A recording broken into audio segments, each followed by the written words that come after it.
Today, we're going to talk about the good and the bad of the Capital One credit card lineup. We'll cover which Capital One cards to apply for, which ones to avoid, and when it would be appropriate to sock drawer any of them. Capital One offers many flavors to their cards that might appear confusing to many. How many of you are wondering what's the difference between the Venture One, and the Venture X? What about the Saver and the Saver One? Or the Quicksilver and the Quicksilver One? In this video, I will not be covering their Student, Platinum, or Secure cards, as those are reserved for credit building and repair, which I most certainly will cover in the future. I recognize that many of you Chase loyalists have zero experience with Capital One, so I'm here to bail you out. Because if we're being honest, it's not that easy to get approved for a Capital One credit card. Here is my actual Capital One lineup, so I'm speaking from experience. But before we dig in, be sure to like and share this video. I'd also very much appreciate a sub to help give this channel some visibility. If most folks are like my family, they apply for credit cards and continue to use them without giving any thought to making changes. As long as the cards continue to function, they move on with their busy lives. I firmly believe that everyone should review their credit card lineup every year, or make it easy for yourself and just subscribe to this channel where I will break it down for you. When I see family members using OG versions of cards and losing out on value, it just feels wrong. Sorta like throwing out recycling in the trash. Stick around to the end of this video so that you understand when to sock drawer a Capital One card. Let's get into Quicksilver, Saver, and Venture card lineups. If you're paying close attention, it should become very clear why I've chosen my particular card in each product offering. First off, the Quicksilver lineup. This comes in 3 flavors. Again, I'm intentionally skipping the secured versions of this card. Quicksilver for excellent credit, Quicksilver for good credit, and Quicksilver One for fair credit. We only care about option 1, which is Quicksilver for excellent credit, given that this option comes with a bonus offer of $200 when you spend $500 in the first 3 months. This is essentially a $200 giveaway, because we all can surely spend $500 in 3 months on a $0 annual fee card. I suggest that everyone watching should go and claim your $200 by applying for this card. As always, be sure to use the link in the description or on my website, boomacompany.com, to help out this channel. Thank you in advance. I suggest you avoid the good credit version of this card, which simply means that Capital One will be giving you the same card, but without the bonus offer. This is essentially their version of Amex's pop-up jail. If you don't qualify for the bonus offer, play the long game and apply again in 6 months. If your CreditWise score is under 761, you may not qualify for the bonus. But the great thing about Capital One is that you can check if you're pre-approved for any of their cards without impacting your credit. Chase, are you listening to this? Let's quickly dive into the benefits of the Quicksilver card. This is a bare bones card. It earns 1.5% cashback on all purchases, not the gold standard like the Citi Double Cash or the Amex BBP at 2% across the board. I, however, use this card to get into the Capital One ecosystem. There's a 5% cashback on hotels and car rentals when booked through Capital One Travel.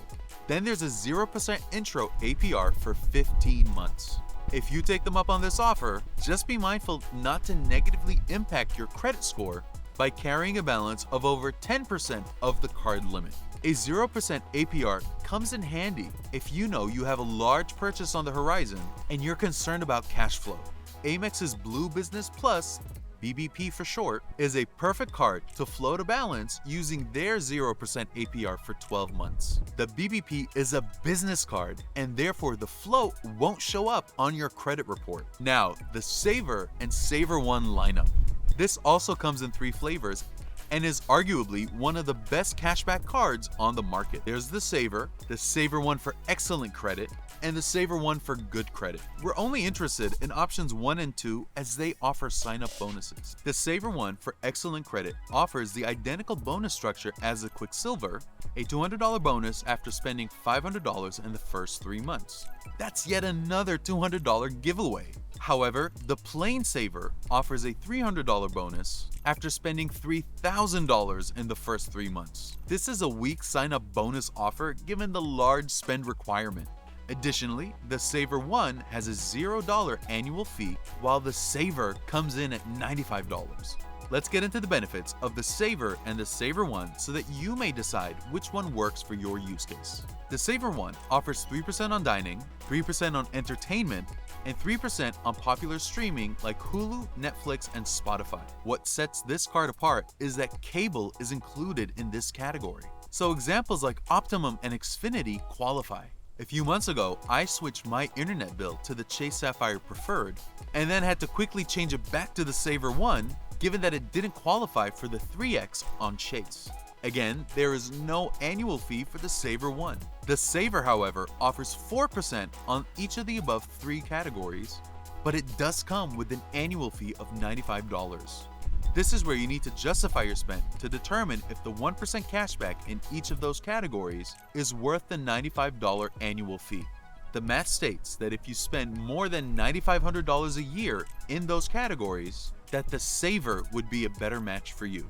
Both the Saver and the Saver One offer 3% on supermarkets, 8% on Capital One Entertainment, and 5% on hotels and car rentals through the Capital One travel portal. I recommend a FICO of 761 if you wish to qualify and receive either of the card bonuses for new card signups. Again, be sure to check if you're pre-approved without impacting your credit score.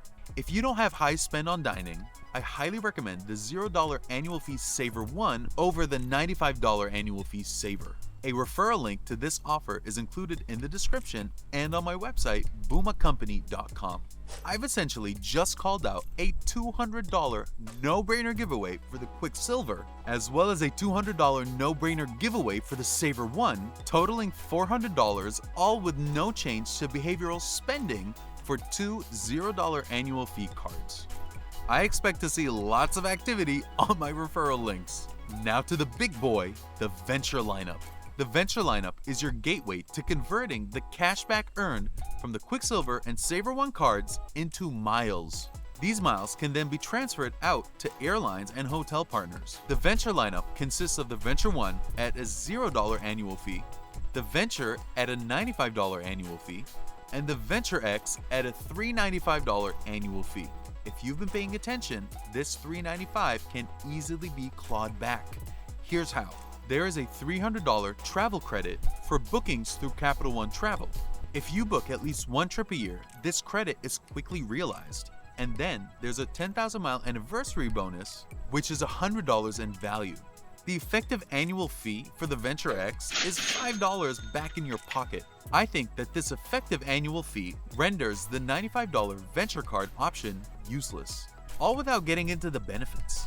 The $0 annual fee Venture One serves as a downgrade option if you ever need to take a break from the Venture X. Here are the benefits of the Venture X. Through Capital One Travel, receive 10x on hotels and car rentals, and 5x on flights. Earn 2x on all other purchases using this card. It offers cell phone protection up to $800, and you can add additional users for free. Each additional user gets their own priority pass with the same benefits as the main card holder. You get access to the Capital One lounges, though they're kind of sparse in 2023. A $100 credit for global entry and TSA PreCheck, and a $100 experience credit at Capital One Hotel Premier Collection. The current Venture X bonus offer is 75,000 miles after a $4,000 spend in the first 3 months.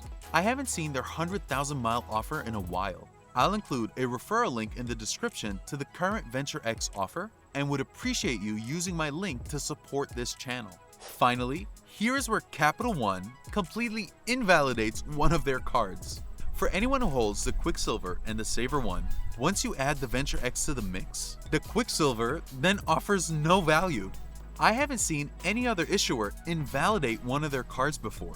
The Venture X's 2x catch-all category trumps the Quicksilver 1% cashback. This is often why us card reviewers talk about the Capital One duo of the Saver One and the Venture X, and not the Capital One trifecta. If the Quicksilver had a unique 3% category like gas, then this would be a solid trifecta. As it turns out, I've long since retired my Quicksilver card because I have no use cases for it. When I downgrade my Venture X to a Venture 1, then and only then would my Quicksilver come out of retirement. I hope that this video helps you understand the differences among Capital One's product offerings. Be sure to give a like and share the video with others who you believe will find value. If you haven't subscribed yet, please consider doing so.